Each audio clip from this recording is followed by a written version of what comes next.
hay un aforismo que es polaco, que es muy bueno, y no quiero que el sector femenino de ninguna manera se ofenda, porque no es esa la intención, que dice que cuando el diablo no va, envía una mujer. Y al hijo de Petro le mandaron una mujer, ¿y qué mujer? Porque Petro, esa combinación de dinero y faldas, esa es una combinación explosiva.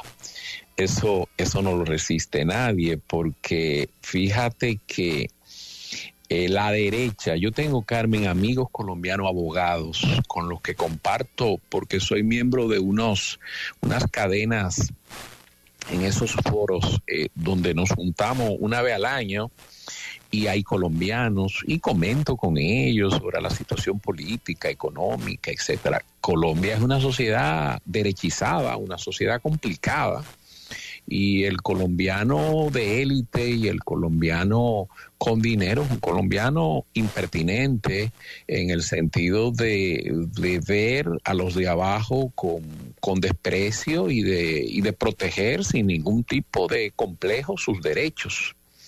Es una sociedad que tiene rasgos complicados y un país con un potencial enorme.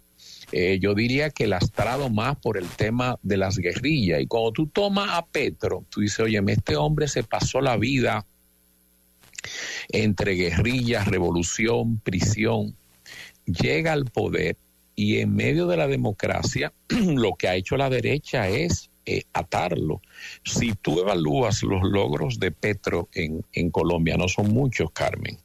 Él ha estado muy maniatado y creo que se ve un poco quedado. Creo que se quedó con esa visión de izquierdista, de guerrillero, y que al entrar en el juego democrático y tener que negociar y tener que ceder, se ve un poco torpe y apalastrado. Y esto es servido en bandeja de plata, me refiero al escándalo, donde evidentemente el hijo tomó dinero, recibió dinero de narcotraficantes y recibió dinero de oscuro de personas que habían financiado grupos paramilitares. Los grupos paramilitares se dedicaban al exterminio en Colombia.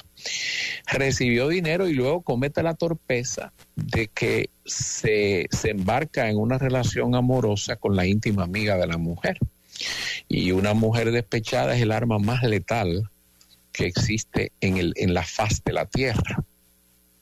Y entonces llegó obviamente la revelación, porque otras de las grandes pasiones que hay en Colombia es la escucha telefónica, intervenir teléfonos. En eso el amigo Uribe, en los 7 años, 8 años que duró de gobierno, hizo eso, patente de corso y carta de ciudadanía. Y entonces le intervinieron el teléfono y de las conversaciones resultó lo que resultó. Es verdad que tiene un matiz político, es verdad que el fiscal que lo investigó es un fiscal que es enemigo del padre, no hay dudas, pero también es verdad que las conversaciones están ahí, que en Colombia eso no es nuevo. El narcotráfico, tú te acuerdas, por ejemplo, a Samper, que le pasó un escándalo de ese tipo. Supimos también lo de Odebrecht, y han habido otros casos con otros políticos, es verdad, pero tú no te lo esperaba en el caso de la izquierda, que uno pensaba tendría más prurito y más cuidado con esas cosas. El problema es que la política, cuando tú haces política en un ambiente de democracia, hay que tener plata para promocionarse. La política consume mucho dinero. Necesitas movilizar la gente, necesitas invertir en publicidad, necesitas mantenerte. La política es un trabajo, el ejercicio de la política. Y la gente que te sigue y la gente que va a una localidad, la gente que trata de reclutar seguidores, organizar comité, núcleos de apoyo, eso vale dinero. Y ahí los grupos que tienen plata, léase narcotraficantes, dinero de corrupción, dinero de crímenes, dinero oscuro en general para usar genérico, son la gente que dicen aquí estamos nosotros, y cuando dan el manotazo sobre la mesa tienen la última palabra. Y eso es bueno verlo porque aquí en República Dominicana la gente, esa es otra cosa que te muestra la parálisis generalizada. Esta es una sociedad en este momento cuadraplégica, Carmen, es una sociedad que no tiene capacidad de reacción, con la agravante de que el cuadraplégico tiene su cerebro intacto. El de nosotros como sociedad está adormecido. Por ejemplo, yo no acabo de aceptar que nosotros tengamos diputados, que nosotros tengamos figuras políticas con expedientes abiertos y que no haya habido reacción. Eso es, no. ¿Y cómo nos quieren convencer de que sí, que eso ellos lo tienen bajo control? Y la sociedad no dice nada, y eso es lo peor. Volviendo un poco a lo de Petro, lo más lacerante es la fragilidad de los afectos y la traición. Traicionado el muchacho, claro, como usted dice, por la despechada, pero ahora han aflorado una serie de desavenencias familiares que asombran, y Petro no la tiene todas consigo.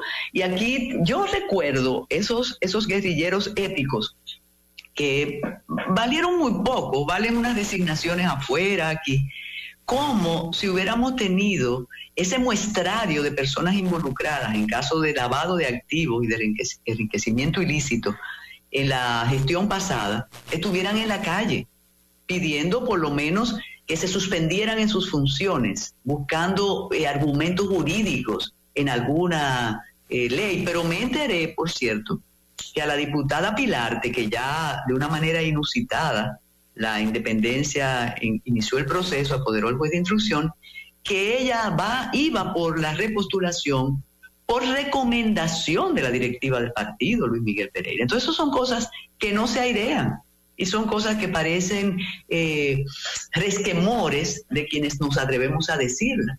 Y a propósito del dinero, lo que ha pasado con el senador de Santo Domingo Este realmente es entre patético y peligroso, ¿no? Los casos son numerosos, son casos notorios, han estado ahí y no ha ocurrido nada. Carmen, en este país, en una época en que el narcotráfico no era un 1%, la droga no era un 1% de lo que es hoy en el país, porque ya no es solamente el tema de cómo ese dinero filtre, que ese dinero se ha metido en la política. Y aquí hubo gente que trataron de llevarla al paredón por alegada haber cenado con una persona sin saber que era narcotráfico, haber coincidido en una boda, en fin, por cosas que realmente no te imputaban, no te comprometían, porque tú no andas pidiéndole a la gente una ficha de la DEA para tú saludarlo. Tú puedes estar hablando con cualquier persona y resultar ser un individuo con una vida complicada en términos de delincuencia, y uno no lo sabe. Uno dice, bueno, yo lo veía y lo saludaba, era vecino aquí en el edificio, y no pasa de ahí. Sin embargo, frente a cosas tan escandalosas y peligrosas, Carmen, porque la gente se le olvida que el que invierte en política quiere una tasa de retorno.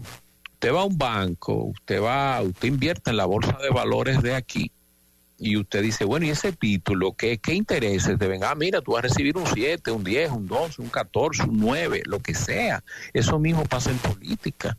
El narcotraficante, el extorsionador, el asesino que invierte en política, la gente piensa que es una donación sin fines de lucro. ¿Qué está haciendo? No es una donación sin fines de lucro. Está haciendo una donación para recibir un retorno, y normalmente con lo político ese retorno, ¿qué compra? Compra inmunidad, compra protección, compra que lo dejen hacer, y el que invierte 5 espera recuperar 50 o 30. Las tasas de retorno son muy altas y muy costosas en política. Entonces aquí esas cosas pasan, pero como provienen ahora, tú dices, pero ¿cómo es posible? Por ejemplo, yo estaba viendo también dentro de eso Y quiero culminarlo antes de pasar a lo otro, porque puse el tema de la droga, porque hay un componente de dinero de la droga en el caso Petro, que lo veo aquí eso se ha tomado con mucha naturalidad. Y no estamos hablando de un hijo del presidente, aquí estamos hablando de diputados, estamos hablando de un personal que debería ser, digamos, que menos delicado tocarlo el tema. Sin embargo, el tema se mantiene bastante, yo te diría que fuera de la palestra y no tiene prioridad en el tratamiento ni en la preocupación de los grupos de presión. Ahora, tú en el caso de Petro, una cosa que tiene que haberle sido muy dolorosa. Fueron dos expresiones de él. En una dijo, yo no lo crié, queriendo decir, si salió torcido, no salió a mí. Recuerden que yo fui un hombre que estuvo en prisión, fui un hombre con una vida atípica, porque yo he estado en la lucha política, y la lucha política en la época que a mí me tocó, no me permitía a mí hacer una vida normal como un padre de familia normal. Era el mensaje. Y lo otro, que él prácticamente se apartó del muchacho cuando le dice, cuando lo someten, él le dice, bueno, que crezca, buena suerte y fuerza. En otras palabras, él lo soltó a su suerte. Pero en campaña era su niño. Era su niño y estaba con él hacia arriba y hacia abajo. A mí, Carmen, esas son cosas que sé que tienen que ser muy dolorosas para él, pero ese tipo de cosas no hay forma, Carmen, que no laceren el núcleo familiar, porque la madre de ese joven, porque el resto de la familia puede pensar, y estoy seguro que piensa, que el padre ha debido rescatarlo o ser más solidario, por un lado. Por el otro lado, es muy difícil, Carmen, que tú estés en campaña y tú seas una persona que no tienes dinero. Petro se supone que no tiene dinero. Petro es un hombre que actividades productivas no se le conoce ninguna. Y de repente tú tienes un hijo, y ese hijo anda con la plata, están aquí, están allí, y tú me vas a decir a mí que Petro, padre, no se cuestionaba, bueno, pero ¿y toda esta plata de dónde está saliendo? ¿Quién es que nos está donando a nosotros? ¿Quién es que contribuye? ¿Por qué nosotros no debemos fiscalizar eso? Sobre todo nosotros que somos la izquierda frente a una derecha intolerante, un país que no ha tenido gobierno socialista, pueden usar eso para arruinarnos el prestigio o arruinarnos el gobierno. O frente ya a una izquierda más adaptada a este posmodernismo, haber sido un poco más laxo con eso, es decir, bueno, la plata se necesita y tenemos que llegar. O sea, a mí me es difícil creer que todo lo hizo el muchacho, él recibió la plata, se usó la plata y fue un atrevimiento, y el muchacho díscolo, torpe, sin la experiencia, sencillamente dispendió el dinero. Yo creo que él se sacrificó, él usó el dinero, se enamoró de esta muchacha, de la otra, se enredó con ella, vino la denuncia de la despechada, y lo que ha dicho, no, mi padre no sabía nada. Y el padre también lo sacrificó, porque el padre lo soltó. Pero eso, Carmen, primero Petro no se salva de eso, porque la derecha va a seguir redituando todo lo que queda. Este gobierno apenas tiene un año. Busca los logros de Petro.